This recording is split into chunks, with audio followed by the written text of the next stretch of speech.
छत्रपती संभाजीनगरात एक धक्कादायक घटना समोर आली. नोकरी गेली म्हणून मानसिक तणावात असलेल्या पतीनेच पत्नीची हत्या केल्याची घटना समोर आली. शहरातल्या मुकुंदवाडी परिसरात पतीने झोपेतच पत्नीचा गळा आवळून आणि त्यानंतर हातोडीने डोक्यात 12 घाव घालून खून केला. लीला निवृत्ती नाफडे असं या मृत महिलेचं नाव असून आरोपी निवृत्ती नाफडेला मुकुंदवाडी पोलिसांनी ताब्यात घेतलंय.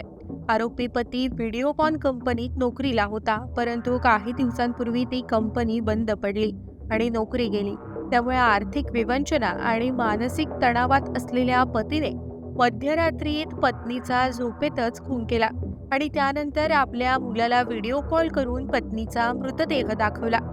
याबाबत मिळालेली माहिती अशी की कंपनी बंद पडल्यानंतर आर्थिक चणचण भासत होती. त्यामुळे कृष्णा निवृत्ती नाफडे यांचं मानसिक संतुलनही बिघडलेलं होतं. त्यांनी गाढ झोपेतच पत्नी लीला यांची हत्या केली.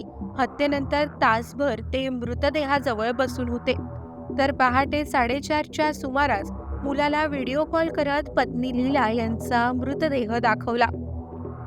मुलाला व्हिडिओ कॉल करून "बघ, मी तुझ्या आईला संपवलं" असं त्यांनी सांगितलं. कृष्णा हे व्हिडिओकॉन कंपनीत कामाला होते. कंपनी बंद पडल्यानंतर त्यांना पैसेही मिळाले होते, मात्र ते पैसे संपले.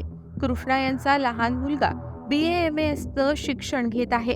एक मोठी मुलगी विवाहित असून ती ठाण्यात राहते. कंपनी बंद पडल्यानंतर कृष्णा यांच्या वागण्यात बदल झाला होता.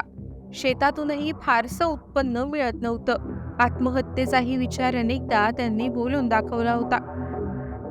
पोलीस आता या घटनेचा अधिक तपास करीत आहेत.